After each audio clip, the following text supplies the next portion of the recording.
ba? Magsipasok kayo para kayong may raid Hindi kayo mga lasing to. Bakit ganyan ang mga mukha niyo, mga nakasimalmal yung mukha niyo? Bakit? Eh, paano naman po, tay? Nung pumunta kami sa park, may mga batang naglalaro. Ayaw kami pasaliin. Pasalisan. Sa baseball.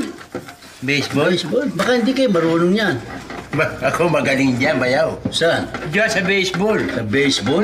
Ako ang tinaguri ang Baby Ruth ng Pilipinas. Ano yun? Yung tsokolate? Baby Ruth ng Baby Ruth ng Pilipinas. Naglaro kami sa Rizal Coliseum. Hinambalos ko yung bola. Lumabas ng Rizal Coliseum. Nakita sa Araneta Coliseum yung bola. Ganun ako lakas kumataw. Pinataw mo, ha? Oo.